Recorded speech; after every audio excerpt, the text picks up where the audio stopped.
strange, isn't it?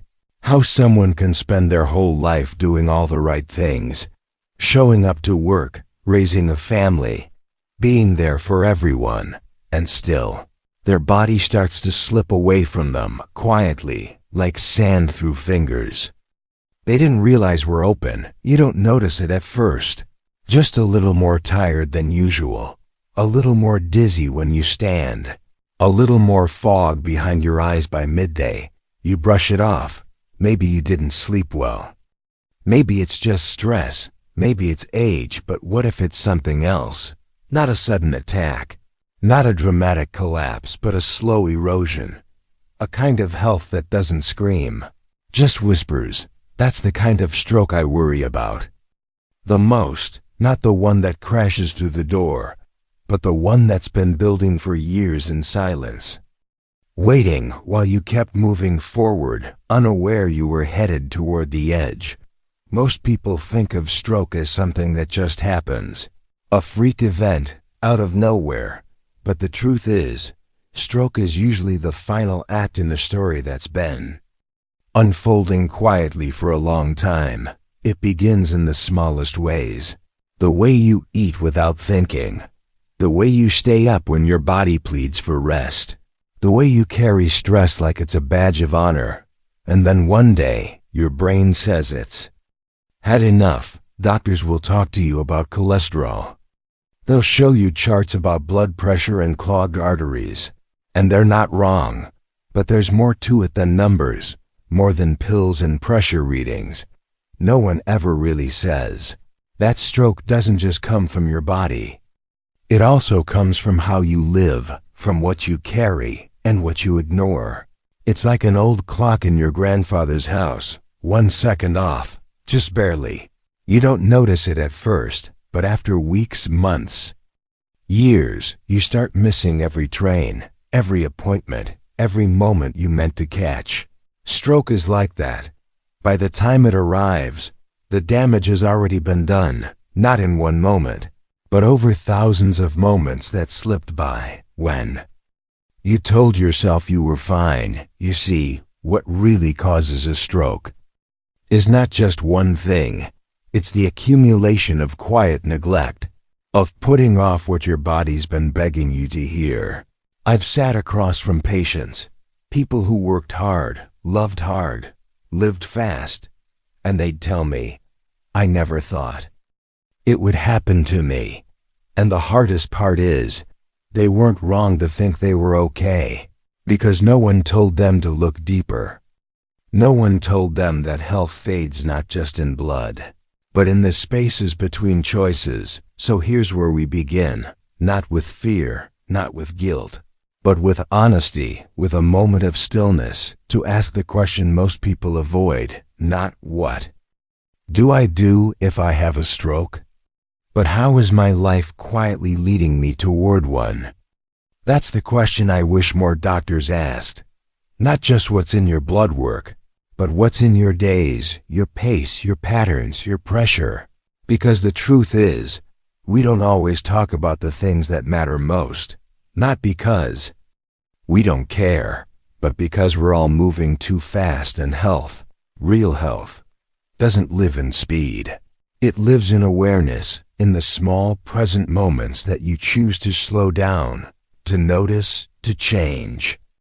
That's where we'll go, in the parts ahead, not with rules or warnings, but with gentle truths about the life you live, the habits you keep, and the things that quietly add up. Because stroke is not just a medical event. It's a signal that something in your life has been off for a long, long time. Sometimes what hurts you most isn't something loud, isn't something obvious.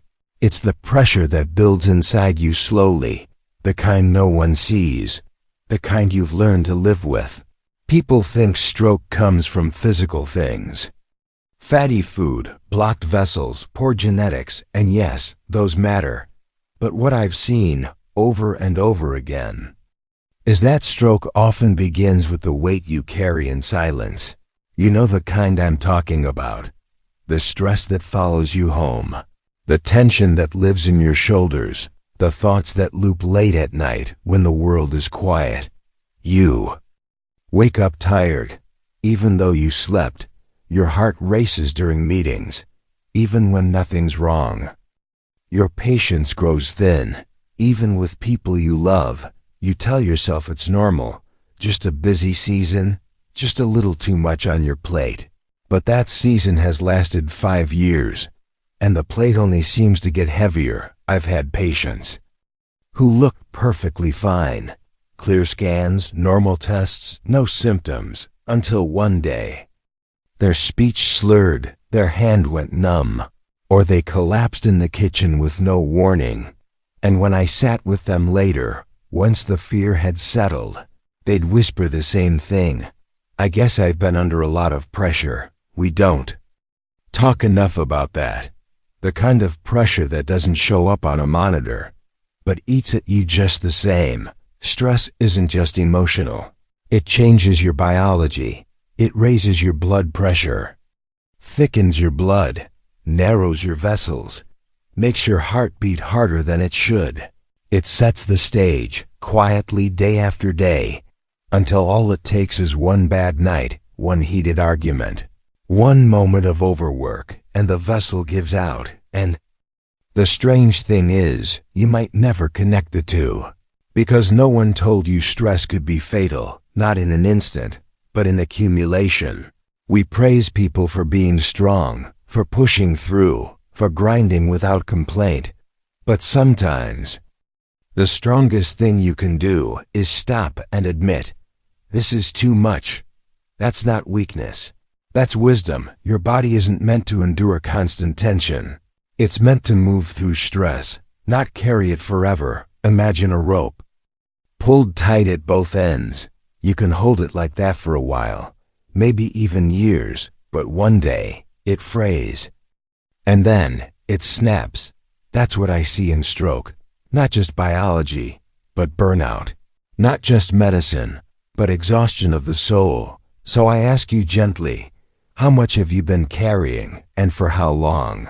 Because if no one said it yet, let me be the one to remind you. Your nervous system was not designed for a life that never rests. Your heart was not made to live in high alert. Your brain needs space, to breathe, to slow, to reset.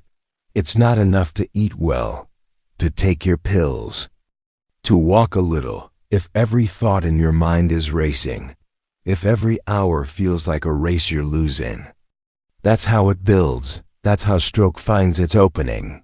In the body that seems fine, but has forgotten what calm feels like. So maybe today, don't push so hard. Don't silence the tension.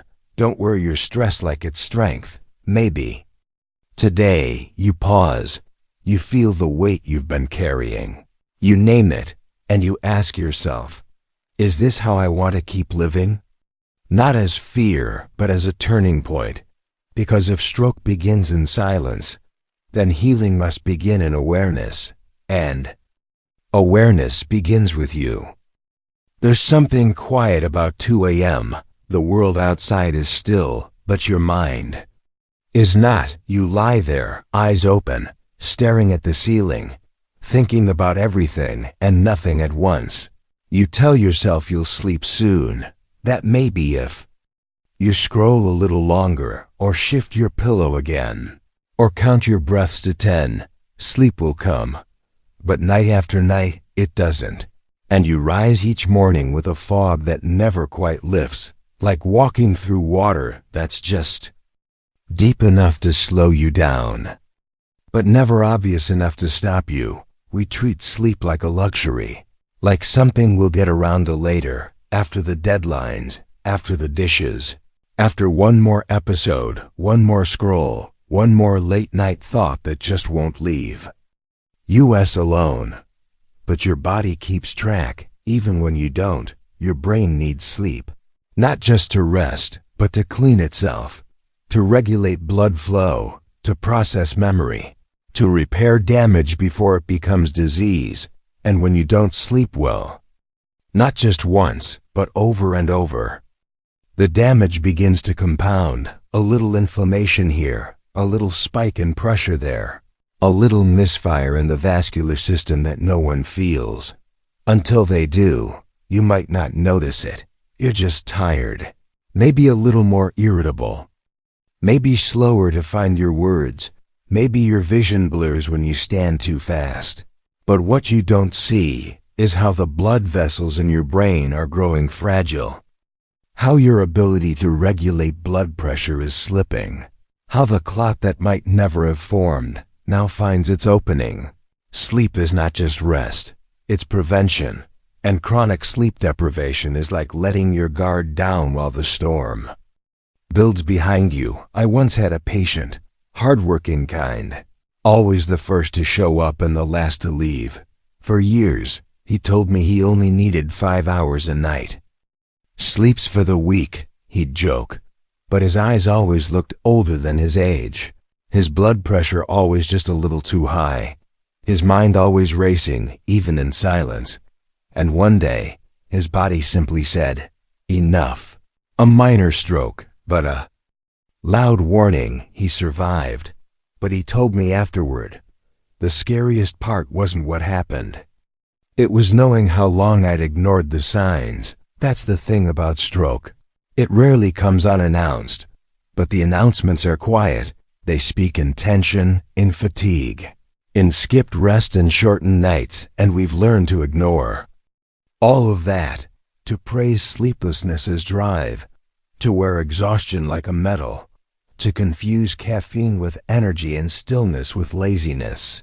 But your body remembers. It knows what you've skipped, what you've pushed past, and it will always try to speak, even if it has to scream through a stroke. So if you're hearing this, and last night was short, and the night before that even shorter, let this be the whisper before the alarm. Not a warning, but a reflection.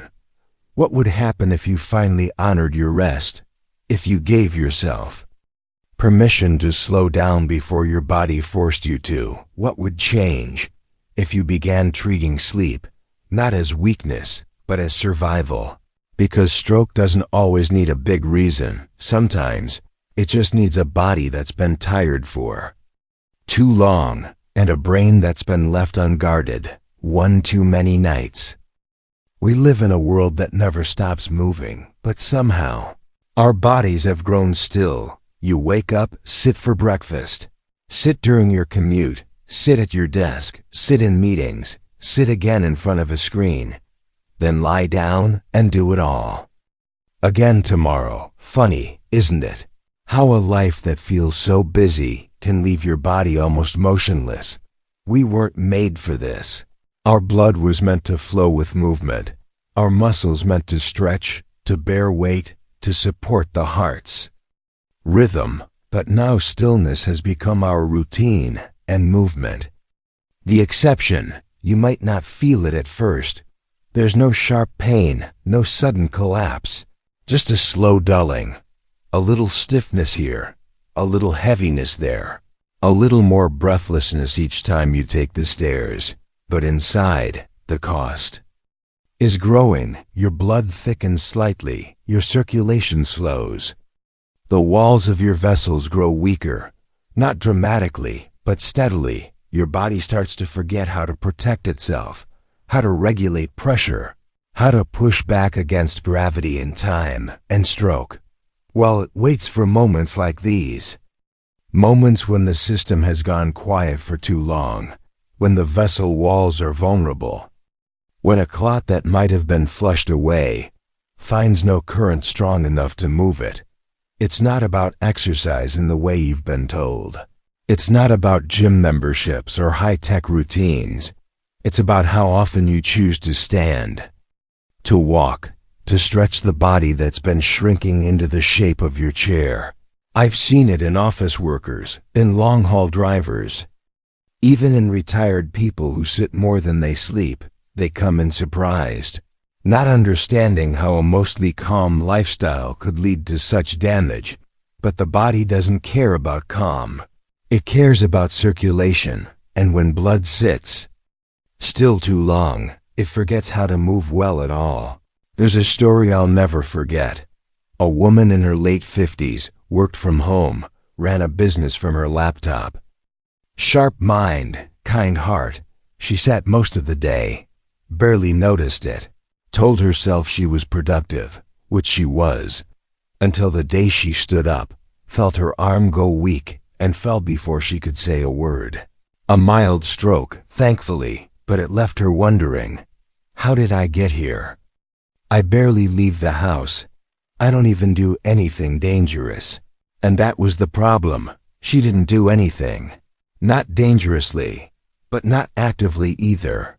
Stroke doesn't only come for those with bad habits. Sometimes it comes for those who have no habits at all, no rhythm of movement, no ritual of stepping outside, no reminder that the body is not a machine to park, but a river to keep flowing. So I ask you, when was the last time you walked without purpose?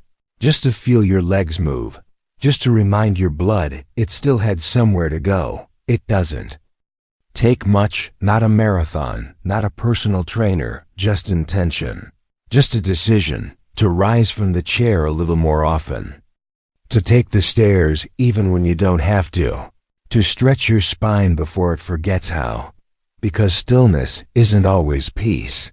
Sometimes it's neglect, and if you don't move your body, eventually it will break through motion you didn't choose. That's what stroke is. Sometimes a scream from a body that's been silent too long. It starts with a little extra flavor, just a pinch more salt on the rice, a splash of fish sauce, a comforting bowl of instant noodles late at night. Because after a long day, you tell yourself you've earned it, and maybe you have, but your body doesn't keep score the way you do. It doesn't see reward or comfort. It only sees pressure, building, bit by bit. Salt doesn't shout. It doesn't sting or swell. It slips into your blood, raises the volume of every heartbeat, tightens the vessels ever so slightly, until your brain, that delicate network of threads and currents, starts to strain under the force. High blood pressure is one of the quietest things I know. It doesn't knock. It doesn't ask for permission. It simply arrives and then stays until it becomes the new normal. You get used to the headaches, to the flushed cheeks, to the ringing in your ears, to the quick temper, and the fatigue you can't explain.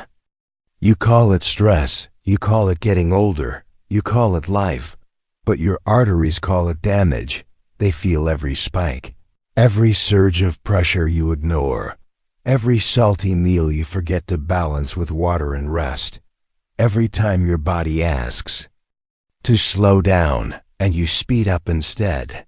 I've met patients who've lived with high blood pressure for a decade, never once felt a thing, never missed a step, until the day their speech slowed, their arm went numb, and their eyes no longer matched their words.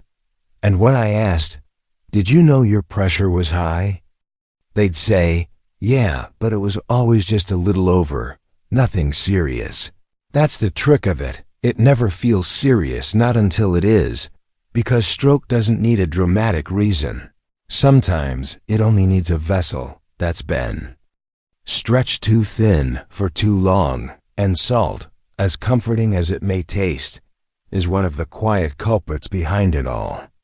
Not evil, just overused, like so many things we turn to out of habit, not hunger. I'm not here to tell you to never enjoy your food.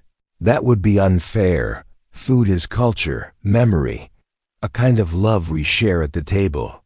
But what I will tell you is that love should not come at the cost of your own heart. There's a way to be gentle with your body while still being kind to your cravings. It starts with noticing, not banning, with asking, how much do I really need? Instead of, how much can I get away with? Because blood pressure is not just a number, it's a language. Your body's way of saying, something is out of balance. And the more you listen, the more chances you have to shift course before it's too late. So if you've grown used to the extra salt, The flavor that bites a little harder, the pressure that hums in the background. Maybe it's time to ask, have you also grown used to the warning signs? Because stroke doesn't always arrive with a bang. Sometimes it just walks quietly beside you for years, waiting for the moment you forget it's there. Sometimes the body doesn't cry out, it just clears its throat, hoping you'll listen. A slight tingling in your hand, that strange moment when your foot drags for a second. The word on the tip of your tongue that won't come, a flash of dizziness. When you stand, a fleeting headache that lingers longer than it should. You tell yourself it's nothing, you were just tired, didn't sleep well. Maybe you skipped lunch, maybe you sat too long, and maybe you're right. Once, maybe even twice. But what if those moments weren't accidents? What if they were messages? Your body doesn't speak in paragraphs. It whispers in symptoms, small, quiet signals that something inside is shifting, realigning, preparing for something you don't see coming. The most dangerous kind of stroke is not always the biggest. Sometimes it's the one that gives you warning and you ignore it. There's a term we use, transient ischemic attack, a mini stroke. But I don't like that phrase because there's nothing mini about a warning. Your brain is losing blood, even for a few minutes. I've had patients say, I lost vision in one eye just for a bit. My speech slurred once last month, but it came back. My fingers went numb for 5 minutes. I thought I slept on them wrong. And so they went on with their day, because the feeling passed and passing made it feel safe. But stroke rarely arrives without a shadow before it. And those shadows, the brief slurs, the stumbles, the blanks in memory, they are not accidents. They are invitations to pause, to ask, to act. You don't need to panic, but you do need to notice. The body is not your enemy. It wants to keep you here. It's always trying to signal you before something breaks. But if you've been trained to push through, to downplay, to dismiss, you'll miss the only chance you might have had to change course. We live in a culture that values endurance. Push through the headache, shake off the fatigue, keep going, until something stops you. And by then, it's too late. You don't need to be afraid of every symptom, but you do need to respect them. Treat them like you would a knock on your front door at night. Not always urgent, but never meaningless. I once sat with a man, strong, successful, full of plans. He'd had a moment the week before. Couldn't move his hand for about 2 minutes. He shook it off, kept working. 3 days later he collapsed. When he woke up, he looked at me and said, if I had paid attention. Just once. That's what stays with me. Not the medical charts, not the scans, but the regret in someone's eyes when they realized their body had spoken, and they chose silence in return. So if something feels off, even for a moment, don't push it aside. Sit with it. Speak to someone. Ask questions, not out of fear, but out of respect for the life you still have time to protect. Because stroke is not always sudden. Sometimes it's patient. It taps lightly first, to see if you're listening. Not everything that weighs you down can be measured in milligrams. Not every risk to your health shows up in blood tests. Some of the heaviest things you carry live deep inside, and you've learned to carry them quietly. The things you never said, the forgiveness you still withhold, the nights you cried in silence so no one would hear, the anger you swallow to keep the peace, the grief you never had time to feel. We don't talk much about these things in medicine, but your body remembers, and it keeps the score, not out of cruelty, but because it wants to protect you, and it doesn't know how to hold pain that never got released. I've seen people with clean lab results, good diets, active lives, but their blood pressure remains high. Their hearts beat like they're always running. and their minds never quiet. And when I sit with them, when we move past the surface, what comes out is rarely medical, it's emotional. I haven't felt like myself in years. I'm so tired, but no one sees it. I don't know who I can talk to anymore. Loneliness is not just a feeling, it's a biological state. It activates stress hormones, alters immune response, and puts strain on the heart day after day, and the problem is, we've normalized it. The disconnection, the silence, the performance of "I'm fine" even when we're unraveling. Inside, you can be surrounded by people and still feel completely alone, especially when you're the one they all depend on, especially when you're the strong one, the reliable one, the one who never breaks. But strength doesn't mean silence. And holding everything in is not the same as holding everything together. I once knew a woman, widowed young, worked 2 jobs, raised 3 kids, always smiling, always saying, "Don't worry about me." She came in with symptoms that didn't make sense. Chest tightness, memory slips, constant fatigue. All her tests came back normal, until one didn't, a stroke. Minor but real, and when we talked after, she said, "I think I've been holding in too much for too long." It wasn't her fault. She did what life asked of her, but no one told her the cost. That carrying pain in silence is its own kind of pressure, one that builds inside the walls of the heart, and eventually, somewhere else gives out. So I ask you, what are you carrying that no one sees? And how long have you been carrying it? This isn't about therapy, or self-help, or fixing everything overnight. It's about honesty, about not pretending you're unaffected when you're actually overwhelmed. Because stroke isn't always about fat or salt or sitting too long. Sometimes it's about a nervous system that's been living in fight or flight for a decade, and a heart that forgot what it feels like to be soft. You deserve more than survival. You deserve peace. But peace doesn't come from hiding.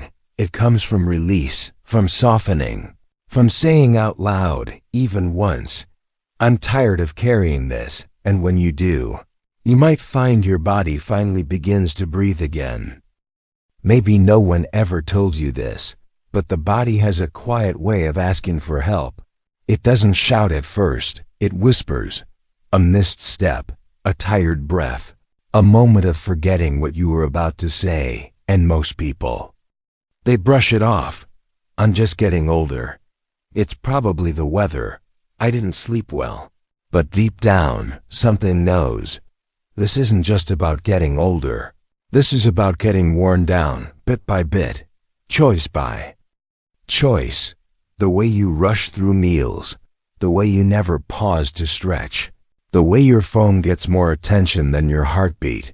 No one intends to drift away from their health. It just happens, slowly, silently, until something forces you to stop. And by then, stopping is no longer a choice, it's a consequence.